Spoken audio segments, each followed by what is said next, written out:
You're tuned in to the only all-sports talk network in the Middle East, IsraelSportsRadio.com.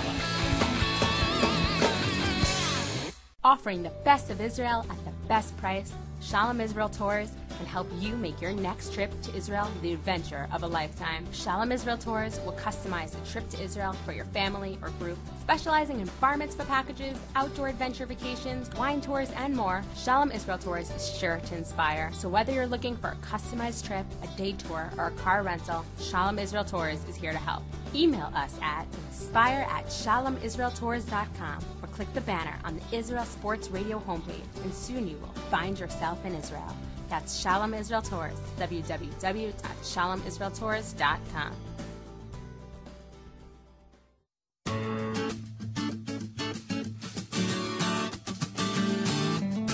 You're listening to the Goldstein on Gelt show with financial expert Doug Goldstein. This show is designed to give general information related to investing and finance. Neither Doug Goldstein, his guests, nor the radio station are rendering legal, tax, insurance, or specific financial advice. If you require such advice, contact a competent professional advisor. Before making any investment decisions based on what you heard during the show, please review the complete disclaimer located at www.goldsteinongelt.com. And now, here's your host, Money Maven, Doug Goldstein. Good Money Monday. I'm Doug Goldstein. Welcome to the Goldstein on Gelt show. I think I should probably start the show with a bit of an apology because I was listening to last week's show. Yes, it's true. I like to listen to my own show. And I realized that it was going on and on about the issues of whether people who live, Americans who live outside the United States, who have children who are automatically U.S. citizens, but grandchildren who are not automatically U.S. citizens. I was talking all about why they may not want to try to get U.S. citizenship for those children. So first of all, I want to apologize if I went on and on too much and made you think that I don't think that America is a great place or that I thought there was any problem with U.S. citizenship. I was just simply talking about the practicalities of it. And again, I suggest that you read the Expatriate's Guide to Handling Money and Taxes. You can find out about that at expatguidetomoney.com. Certainly speak to a U.S. accountant about the pros and cons. And make a clear decision before you do something, because once you do it, it's probably very, very hard to undo it. Anyway, this week we're going to have a fabulous show. We're going to be talking in just a few minutes to Doug Shadel, who is the Senior State Director in the state of Washington of AARP. That's the American Association of Retired Persons. And he's a specialist in fraud. So he's going to be talking to us about how senior citizens are often victimized by various types of fraud. And then in the second half of the show, I'll be talking to Jerry Muller, who is a professor at the Catholic University of America. And he specializes in economics, and he'll be talking to us about a number of very, very fascinating ideas. He's also been noted as one of the top professors in the whole country, a fabulous speaker. That'll be Jerry Muller in the second half of the Goldstein on Gelt show. Stay tuned.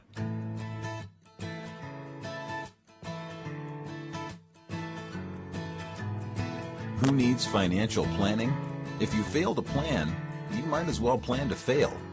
Or better yet, join Money Maven Doug Goldstein, author of Building Wealth in Israel, certified financial planner, and international investment advisor. www.goldsteinongelt.com. No matter how much planning or praying you do, at the end of the day, you've got to make a decision about handling your money. Best-selling author Dave Ramsey is great at offering practical advice, and we've got some of Dave's guidance right now, right here on the Goldstein on Gelt show. This is Dave Ramsey, and this is your Daily Money Makeover. Ben's caught in a bind and owes the IRS a bunch of money he doesn't have. So what's his next course of action? I offer one suggestion next. Well, pleasure to talk to you, Dave. How do you feel about renting? Keep it or sell it. Hi, I need a little guidance. Is this a good way to cash that thing out? I'm currently going through a divorce. Information on financial solutions can be found at www.daveramsey.com. Ben follows me on Twitter. @Dave Ramsey is the handle if you'd like. I owe $3,500 in taxes. Should I go on the IRS payment plan or use credit to pay it? You're already in debt. Who is it better to be in debt to? A credit card or the IRS? A credit card or credit or our line of credit, anybody is better to owe than the IRS. A, the IRS is very, very expensive in penalties and in interest. B, they have almost unlimited power. If they try to collect, they can do almost anything they want to do in the process of collecting. And so they don't have to go to court. They can just zap you. And so you do not want to owe the IRS. You want to pay them and then go back and pay this with something else. And C, which is not applicable here, but in a worst case scenario it would be applicable. The IRS is not bankruptable. Other forms of credit, of course, are in most cases. For more straight talk on life and money, go to DaveRamsey.com.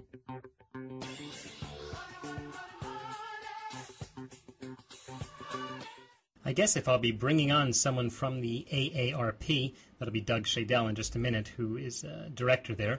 He specializes in fraud. I should talk a little bit about some of the main issues in retirement. For me, this is a very hot topic. It's not a hot topic in terms of, hey, it just came up and it's hot. It's that it's always hot because my day job is that I'm an investment advisor and a financial planner. And probably the most important target in any financial plan that I make for a client is, how are you going to retire? So we talk about retirement issues all the time. Now, these days, it's very difficult to retire on your investments because interest rates are very, very, very low. So I'm always talking with people about how they can find new ways to find income and how they can plan their retirement and how they can save and how they can envision their retirement. So, in fact, an article that I wrote about recently called The 3 Rules for Early Retirement Success. All right, I'll tell you some of the rules. The first rule is know the risks and be prepared for them. So by doing a financial plan, that's where you begin to write down all of the risks, and you can say, what would happen if A? What would happen if B? What would happen if C? And you can actually make financial decisions today to protect yourself from some of those risks. Another important thing for any retiree to do, especially those people who are thinking about early retirement. Have you ever imagined yourself retiring before full retirement age, which for men is now about 67? So the answer very well could be that you really could retire early. You just have to learn about controlling your spending. If you retire, you've got to slow down frequently, and especially in a low interest rate environment like we're in today, you need to not assume that your money and investments will generate huge sums of interest income. But if you can balance your spending with the amount of income that you have, you could possibly be okay. And of course, your retirement plan can check that for you. And the final idea that I mentioned in this article, well, I don't think I'm going to tell you now. I'm going to make you stay tuned for a little later in the show, and we'll talk about that final idea, as well as maybe some income-enhancing strategies. I'm Doug Goldstein. Stay tuned. Learn to manage your money with investment advisor Doug Goldstein. Doug is the author of Building Wealth in Israel. He's an international financial planner and the host of the Goldstein on Gelt show. Okay, we are back. I'm very happy to have on the Goldstein on Gelt show Doug Shadel, who's the director of the AARP in the state of Washington, and he's a leading expert on fraud schemes in the elderly. Doug, it's a real pleasure to have you. My pleasure to be here. Before I go into a number of the questions I have about what sort of cons there are against the elderly, can you just give us the 30-second summary of what is the AARP and what do you do? Well, I'm the state director for a particular state, the state of Washington. AARP is an organization that serves people over the age of 50. We have 38 million members throughout the United States, including about 1 million in Washington state, here where I live. Okay, so what you focus on is fraud and cons. What are the most common cons that are happening today? Well, some have been happening for a long time and continue to happen today, like one that we've been focusing on a lot recently, are foreign lottery frauds, especially coming out of the Caribbean and especially Jamaica. There have been a number of news stories. There was a congressional hearing last month about this. And, you know, lottery scams, what's a lottery scam? Somebody will write to you or call you and tell you that you've won the El Gordo lottery or the Jamaican lottery. And in order to collect your winnings, all you have to do is pay a legal fee or a processing fee of $29 or $300 or it changes. Mm-hmm.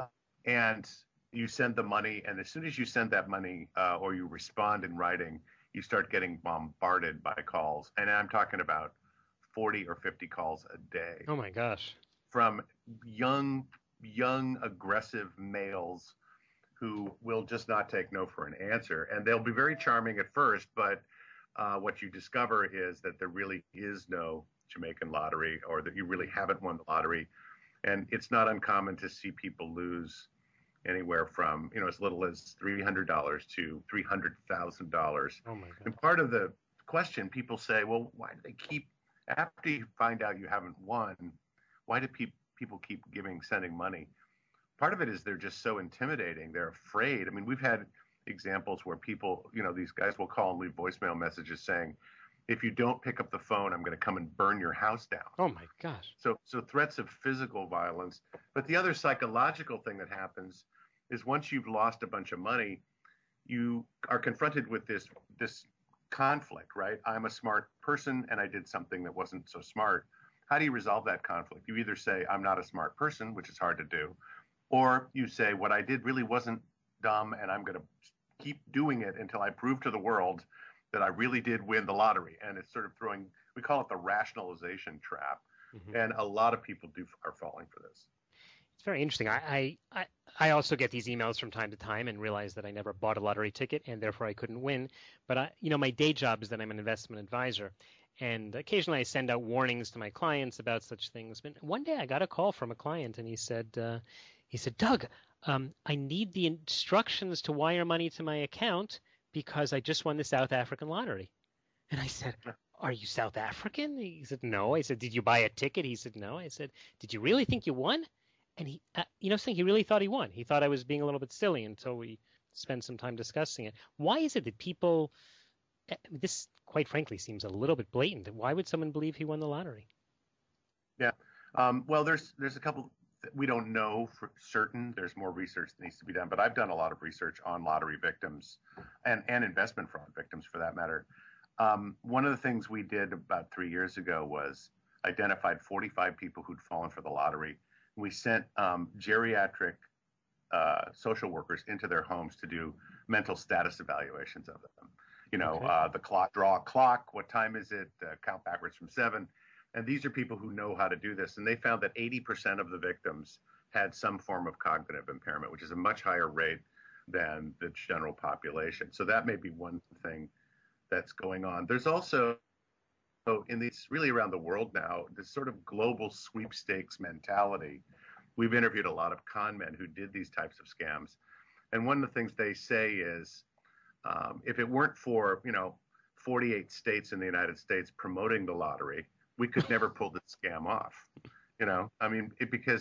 Because it's legitimate. There are legitimate, and they're promoting, and there's millions of dollars being spent promoting sweepstakes. And so it's in that environment, that cultural environment, that people tend to believe it when you and I might not. The other thing that the con men say, I just wanted to add this, when we ask them the question, what is your central strategy for swindling people, just across all different kinds of scams, they all say the same thing. And that is, I want to get the victim under the ether. And we say, well, what do you mean by ether? Mm-hmm.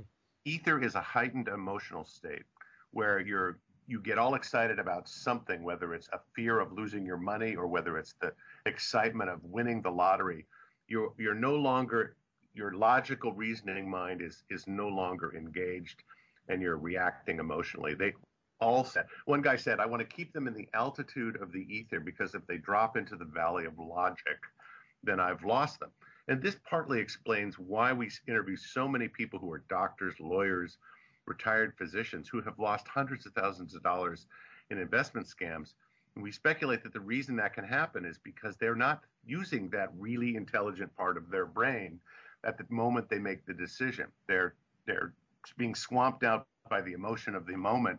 So we used to tell people, whatever you do, remember this, don't give out your credit card number over the phone to people. Mm-hmm.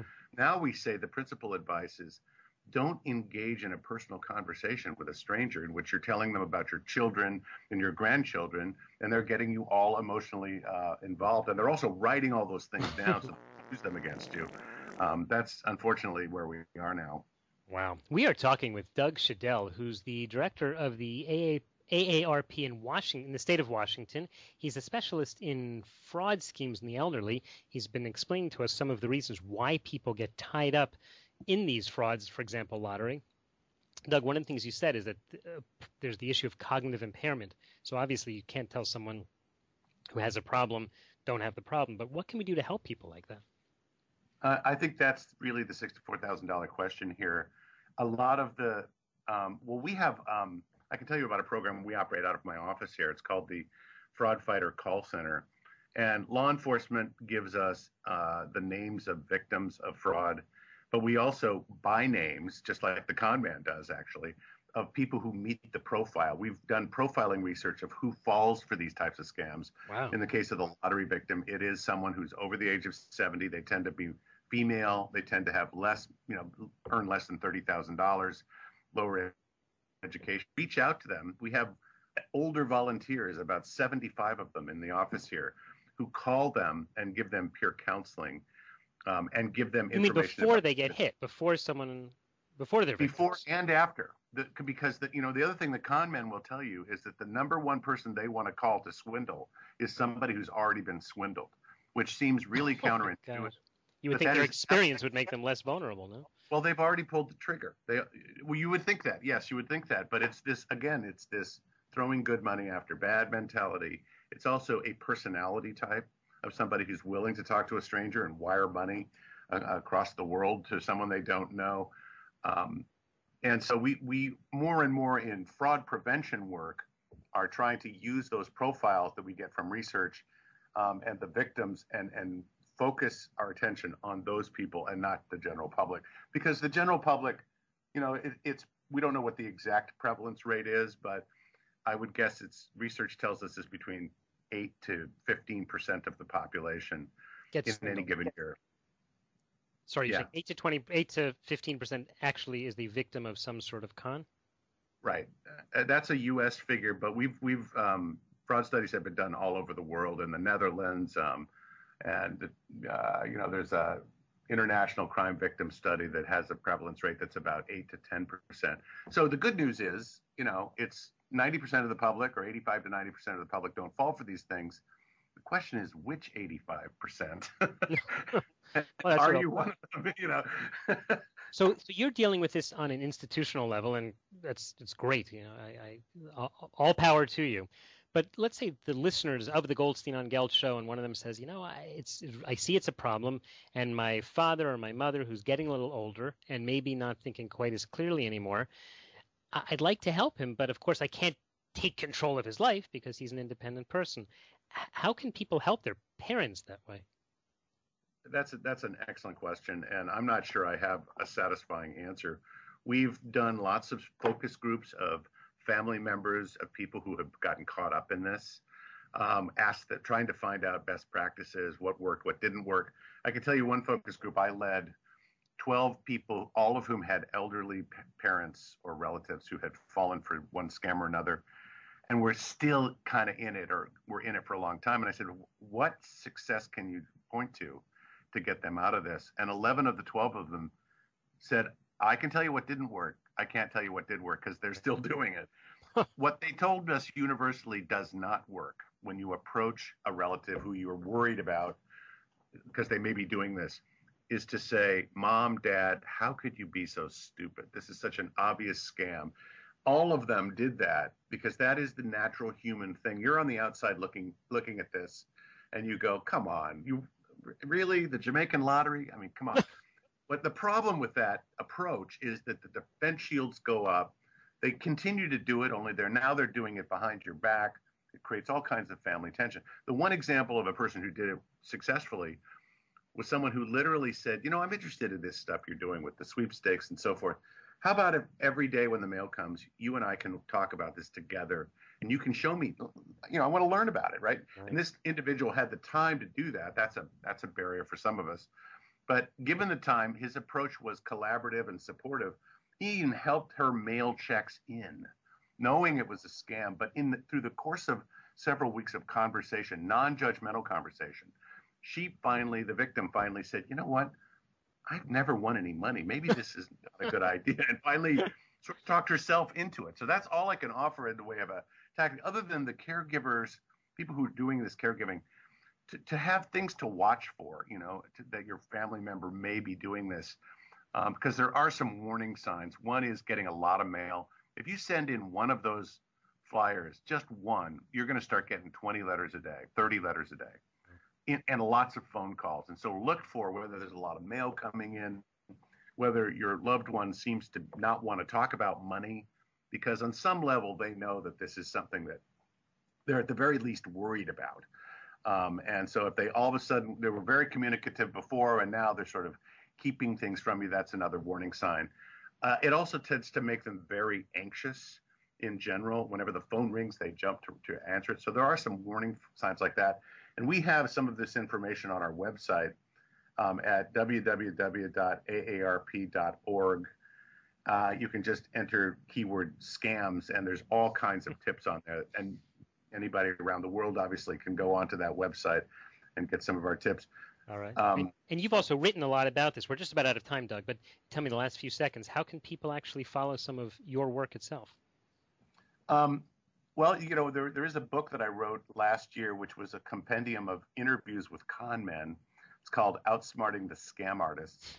And, you know, you can get that on Amazon or any other book outlet. It's called Outsmarting the Scam Artists. How to protect yourself from the most clever cons. And so there's, and in that book, there's also a vulnerability quiz that you can take or give to your loved ones to see whether they're doing things that make them vulnerable. Okay, I think I would certainly recommend everyone read the book. And Doug, I'd like to thank you very much for your time. We've been talking to Doug Shadel, who's the director of the Washington AARP. Thanks very much. My pleasure.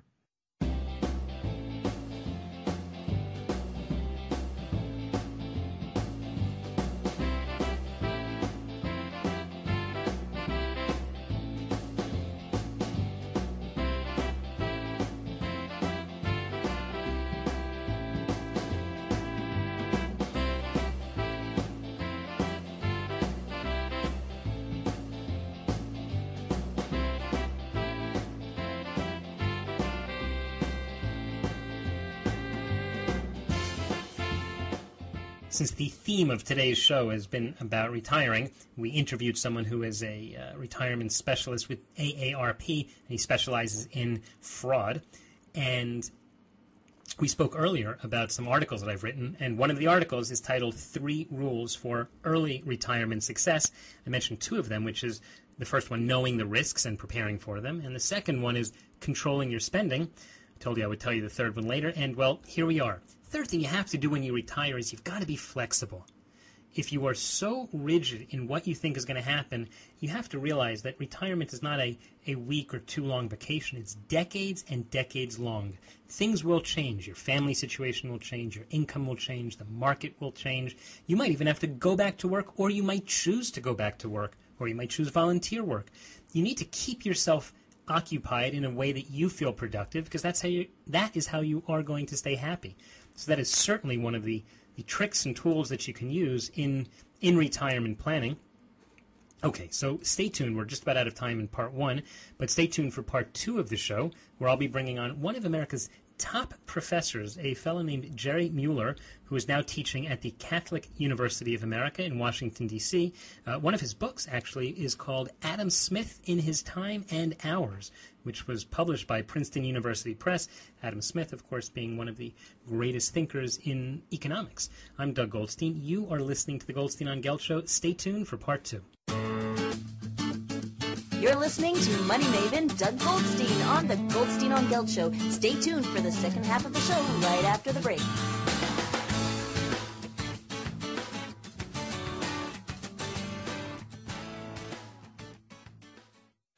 You're tuned in to the only all-sports talk network in the Middle East, IsraelSportsRadio.com. Hey folks, Kagan here. As you know, I'm always staying on top of the fitness world, keeping up with current trends. One form of exercise that's been around for ages and is currently being rediscovered is suspension bodyweight training. So if you're looking for a way to get in shape, improve your health, and train your body to move in new ways, then the X1 by Israel Gym Systems is for you. Find out more on our website at www.israelgym.com or look for our page on Facebook, Israel Gym Systems X1. Israel Gym X1. Higia Hazman. You're already using a credit card every day. Why not feel good every time you make a purchase? When using the HAS Advantage Support Israel Visa card, a percentage of each purchase you make will be donated to your choice of 24 Israeli-based charities, while still earning a reward point for every dollar spent. But wait, these rewards are even better than the standard rewards you get, especially when using them towards Israel travel, with the best conversion rate on El Al's Matmeed frequent flyer program. Earn double points at some of your favorite supermarkets and restaurants in the U.S., as well as discounts all over Israel. If you love traveling and supporting Israel, HAS Advantage is the card for you. Just give us a call toll-free at 1-866-6-ISRAEL. Sign up right now with the code ISR10 to earn 2,500 bonus points. That's 1-866-647-7235. HAS Advantage. Earn rewards. Support Israel. Offer valid for U.S. citizens only. Terms and conditions do apply. When dialing from within Israel, please dial 1-800-200-818. Israel Sports Dynamics specializes in football consulting, equipment, uniforms, and more. Great brands such as Nike, Russell Athletics, Schutt Sports Products, and many more. Just one call away. With over 30 years coaching experience with university and professional athletes, Terry Hill, owner of ISD, can advise you for all your sports needs. Call 054-581-3248. That's 054-581-3248, or visit our website at www.isdisrael.com. If that's not easy enough, click on the ISD banner on the Israel Sports Radio website and be part of the game. Are you tired of paying for expensive gym memberships that you don't use? Are you frustrated by not seeing results? It's time for the X1. Israel Gym Systems is proud to launch the X1 suspension and bodyweight training system. Lose weight, build muscle, improve balance, coordination, and flexibility. With your purchase of the X1, you'll receive a free membership to IsraelGym.com and access to our archives of videos and exercise plans. Sign up today at www.israelgym.com and get ready for the new you. Israel Gym X1. Higia Hazman. Broadcasting live from Israel. IsraelSportsRadio.com. You're listening to Goldstein on Gelt.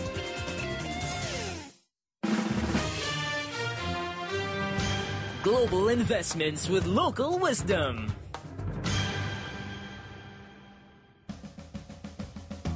Now let's hear from CPA Ron Zalben with a tax tip on the Goldstein on Gelt show. Hi, I'm Ron Zalben with the U.S. and Israeli CPA firm of Don Shrensky & Company in Jerusalem. In today's segment, I'd like to continue my discussion from previous segments about Social Security. If you live in Israel, you can have your Social Security benefits direct deposited to your Israeli bank account. That's correct. You do not have to have it deposited in America. It can be deposited into your bank account here in Israel, which is a fantastic benefit which many of my clients enjoy. The bank will convert it to shekalim in most cases, and it's available for your use in your account. Additionally, if you live in Israel, you do not have to have Medicare coverage. You can ask Social Security to cancel this benefit for you, and you do not have to pay the premiums. For most people who live in Israel, they have the benefit of being covered by a health plan here, and Medicare will not pay for treatments or doctor's visits or prescription drugs in Israel. For those people who travel to the U.S. frequently, they may decide to continue the Medicare premiums. It's something they're going to have to weigh the cost-benefit of using their Medicare to pay for their insurance for their U.S. visits. It may be cheaper for them to buy travel insurance. It all depends on the situation. The last issue I'd like to discuss with you is the taxability of Social Security benefits if you live in Israel. Generally, the rule is, depending on your income, you're either taxed at 0%, 50%, or 85%. But if you live in Israel, because of the tax treaty between Israel and the United States, your Social Security benefits are tax-free in both the United States and in Israel. That's correct. For those of you who would like to look this up, you can look in Article 21 of the tax treaty between the United States and Israel. You either can look at the treaty at irs.gov or just Google it. If you have any comments or questions, feel free to email me at ron@dscpa-israel.com. Thanks so much, Ron Zalben from the CPA offices of Don Sharansky & Company in Jerusalem. You're listening to the Goldstein on Gelt Show with money maven Doug Goldstein. Okay, we are back. I'm very happy to have on the Goldstein on Gelt Show Professor Jerry Muller, who's a professor of history at the Catholic University of America, and his most recent book is called Capitalism and the Jews. Jerry, it's a real pleasure to have you. It's a pleasure to be with you, Doug. So I'm sure I'm not the first person to tell you, but the title of your book, Capitalism and the Jews, could obviously be interpreted with a little bit of a negative point of view. How'd you come up with the title? I know that some people have viewed the title as provocative. It actually wasn't intended that way. It was simply that having written this series of interconnected essays on the various sorts of links between capitalism and the Jews, it seemed to me that the common denominator of the essays and the real topic of the book was indeed capitalism and the Jews. And therefore, it made a lot of sense to call it that. Okay. So a lot of times there's a connection that people make between anti-Semitism and capitalism, which I obviously want to touch on. But before we even go there, maybe you could just start by giving us a more clear definition of capitalism and what's the relevance to Jewish thought? Well, capitalism is like all concepts in the social sciences. It's a kind of ideal type. It's a kind of model that exists to one degree or another in the real historical world. So one way of thinking about it is it's a society which is primarily commercial. That is a society in which people sell most of what they produce, including their labor, and they buy most of the things that they need. And it's a society in which there is private property, in which goods and services are exchanged by free individuals, and in which prices and production are set by supply and demand in the market rather than by tradition or by government edict. So that's a pretty good set of characteristics for thinking about what capitalism is. And by means of example, would you say it's fair to say that the United States is the predominant example today of capitalism in the world, or is there another country to look at? Well, there are many varieties of capitalism in the world that have various degrees of economic freedom, of relationship between the market and the state, and so on. The United States is often considered the paradigmatic example, but there are hundreds of varieties of capitalism around the world, including most of, indeed all of, contemporary Europe. In many respects, China is increasingly a capitalist society. Mm-hmm. And of course, the place that you're calling from, Israel, has become in time very much a capitalist society as well. So it is funny that you say that because Israel certainly has a very strong socialist history, as the country started very much that way. So what is the connection between capitalism and Jewish thought? Well, my book actually isn't primarily about capitalism and Jewish thought, though some of it does deal with how Jews thought about capitalism, both pro and con. More important than capitalism and Jewish thought, I mean, there's always been a role in Jewish thought, at least from the time of the Roman period, that is to say, from the time of the Mishnah. There's always been a role for commerce, and there's lots of discussion of commerce and torts and so on in the Mishnah and Gemara. But to say that there's a discussion of commerce is not to say that the Jewish thought was capitalistic in the sense of recommending or being based upon free markets and free exchange. So there's a good deal of that in traditional Jewish thought in the sense of the Mishnah, Gemara, and the subsequent development of halakha. But what's been more important for the Jews than the religious content of their thought has been the historical position in which they found themselves at least from the beginning of the medieval period in Europe, so roughly from 8 to 900, say, really to the dawn of the modern era and then beyond. And that position was one of a politically powerless minority that often, in most times and places in medieval Europe, was very much centered on certain economic roles, above all commercial roles of various sorts, and the whole role of money lending, which was important in terms of the functions that Jews played in medieval European society. And as a result, Jews entered the modern period, say starting with the 18th century roughly, with far more commercial involvement and commercial experience and commercial know-how than most of their Gentile counterparts in Europe. That was true throughout Europe. It was especially important as you moved eastward in Europe, that is towards Eastern Europe and towards Russia, societies that were less advanced and less commercial than was the case in Western Europe in places like England and France. And so as you move, especially as you moved into Central and above all Eastern Europe, Jews often were the commercial class.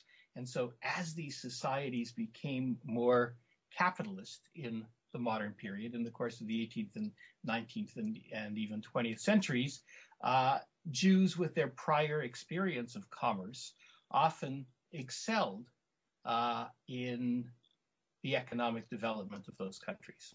Okay. We are talking with Professor Jerry Muller, who's a professor of history at the Catholic University of America. His most recent book is Capitalism and the Jews, which we're talking about now. He's written other books in the past, which are certainly worth looking at, including Adam Smith in His Time and Ours. Jerry, you're talking about the Jews being moneylenders historically. And tell me, is it a rumor that the Jews became that really because of rules of the church that prohibited church members from lending to each other, meaning that the Jews were the only ones who could do it, or is that kind of a repainting of history? That's more than half truth. That is to say, as European society started to become more commercial from about 1100 on, credit, that is to say the lending of money, became more important and necessary. And the lending of money at interest was prohibited by the church. And as a result, in order to create a situation where Christians weren't involved in that sinful activity, the activity was often relegated to those who were regarded by the church as beyond salvation, that is to say, to the Jews. So there was a certain push factor there. And then from the Jewish point of view, there was a certain pull factor in a couple of ways. First of all, Jews had a certain relative advantage in that they tended to have much higher levels of male literacy than the surrounding population, and that was conducive to commerce.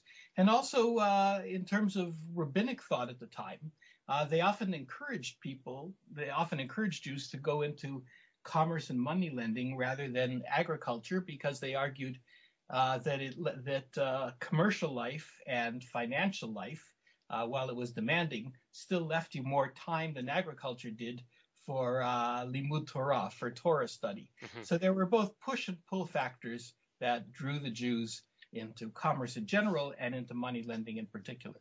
So let's talk about the darker side of it, which is that a lot of people blame or point to the Jews as the ones controlling all the money, and they got to that position because of capitalism, and that it's led to a great deal of anti-Semitism and perhaps extreme anti-Semitism, with the pinnacle being the Holocaust. Is there truth to this? As with many stereotypes, there's a grain of truth to it that then gets wildly exaggerated. In Eastern Europe, not so much in Western Europe or the United States, but in Eastern Europe and to a lesser degree in Central Europe, Jews in the 19th and 20th centuries were often disproportionately involved with commercial activity in general and financial activity in particular. Rarely was it the case that they actually controlled commerce or finance, but they were disproportionately represented. And it's the nature of capitalism that, as Joseph Schumpeter put it, it's a process of creative destruction. That is to say, there are new institutions being created all the time, new forms of marketing, new products, new ways of producing things, and all that innovation has its shadow side, its downside. When you create a new way of producing things or of marketing things, it means that the people who produce things the old way or marketed them the old way find their standard of living or even their very means of living in decline. And capitalism also has a certain amount of instability built into it. And often enough, when that instability took hold or when people experienced economic crisis or even just downward social mobility, they were looking for someone to blame for it. And you had this phenomenon, Jews being disproportionately represented and disproportionately salient. So there often was a connection between anti-capitalism and anti-Semitism. But even today you see it as well. People who are maybe at the core anti-Semitic, they'll point to the fact that Ben Bernanke and his predecessor Alan Greenspan also went to shul on Shabbat. Didn't necessarily go to shul, but okay, let's say we're Jewish. Exactly. Members of the tribe. Right. I mean, Alan Greenspan was more likely to worship at the shrine of Ayn Rand than to go to shul, but I take your point. I think that on the whole, there's much less of that now than there was in the past. That is a tendency to blame capitalist crises on the Jews, but you still do find the phenomenon. And of course, it is striking that Jews are overrepresented in American finance, though they're by no means dominant. And Jews have been overrepresented among economists and among distinguished economists, including the ones who have headed the Federal Reserve in the United States. Mm-hmm. And those who've been on the Goldstein on Gelt show as well. Right. So but you wouldn't argue that this is some nefarious connection, but rather that's the way it goes. Jews have been involved in money for hundreds of years. They worked their way up and seem to have a knack for it. Yes. When we say that they seem to have a knack for it, I think putting it in more social scientific terms, they had a few things that made them, few characteristics that tended to make them excel at market activity. One was the fact that I alluded to already, that they simply had more experience of it, and that is often passed down to one degree or another within families or within communities. The whole notion of buying low and selling high, the whole notion of being on the lookout for economic opportunity, for places where there are markets that are underserved or where there's some kind of demand that isn't being met. And of course, the fact that Jews were often excluded in the past, either by law or by social prejudice from many areas of established economic life, tended to make them more on the lookout for new economic opportunities. And that helps explain why in so many times and places in modern European and American or in history of the New World, Jews were often disproportionately involved in capitalist activity. Okay, and there certainly is a great deal more to learn about that in your book, Capitalism and the Jews. We've been talking with Professor Jerry Muller, who wrote the book Capitalism and the Jews, is a professor of history, and perhaps you've seen his writing as well, from the Wall Street Journal to the New Republic. In many, many other places. Jerry, I'm sorry to say, but we're just about out of time. But in the last few seconds, can you tell people how could they follow your work? Well, they could type Jerry Z. Muller into Google, and you'll get some of it there. They could take a look at my book, Capitalism and the Jews. They could look at my most recent article in Foreign Affairs on capitalism and inequality. Those are probably the best ways of starting to go about it. Okay. Jerry Muller, thanks so much for your time. My pleasure, Doug.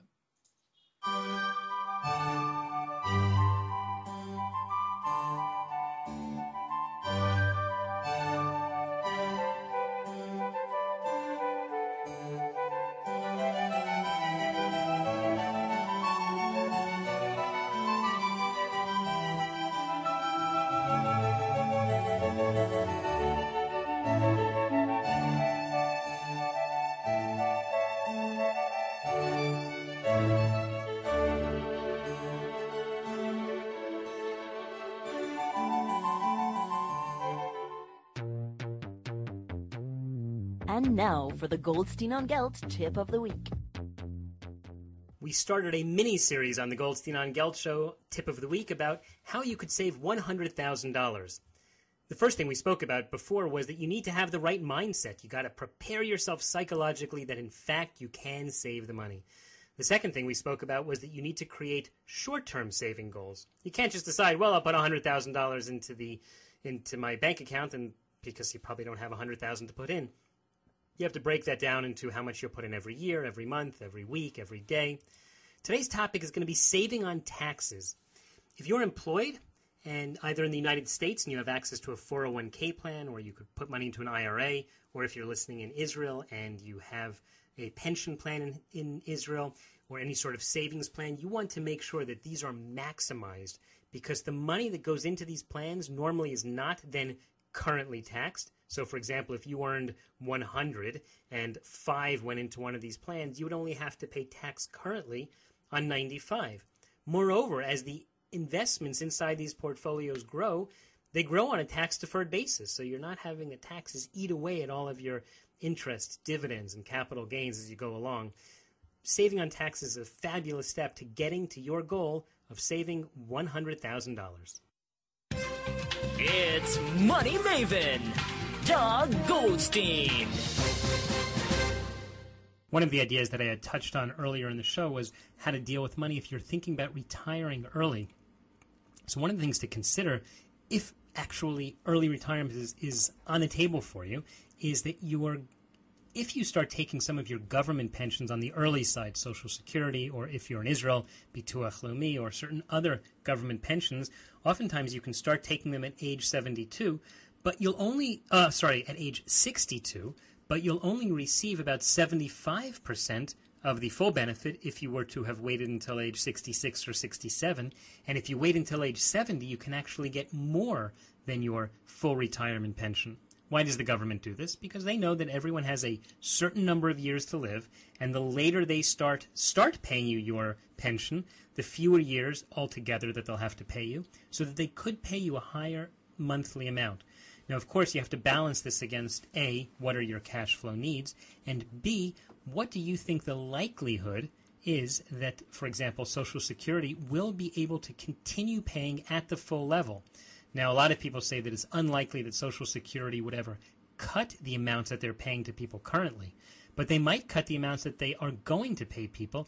In fact, if you've ever gotten the Social Security bulletin, they send you a statement of your benefits, and on the very first page of the statement, it admits, they write themselves, that they are going to run out of money at some point in the next 10 or 20 years. So I think that's a little bit eye-opening. You know, you have to take people at their word, and if Social Security themselves is saying they're going to have a problem, then you certainly don't necessarily want to depend on it completely for your old age pension. So therefore, make sure that you're saving enough today, and if you are already retired, make sure that you're budgeting very, very carefully so that you don't outlive your money. Well, we're just about at the end of the Goldstein on Gelt show. If you have any questions or thoughts, especially as it relates to retirement, because I've been writing a lot about that, you can check out my blog at profileperspectives.com. That's plural, profileperspectives.com. And certainly if you haven't seen the new Profile website at profile-financial.com, I would encourage you to go there.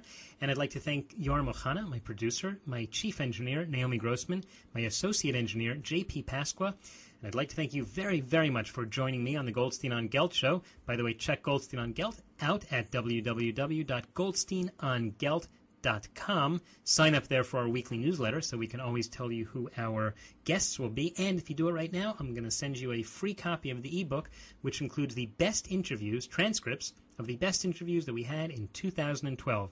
I'm Doug Goldstein. I'm looking forward to seeing you next week right here. You've been listening to the Goldstein on Gelt show with international investment expert Doug Goldstein. If you'd like your questions answered on the air or off, go to www.goldsteinongelt.com or write to Doug directly at doug@profile-financial.com.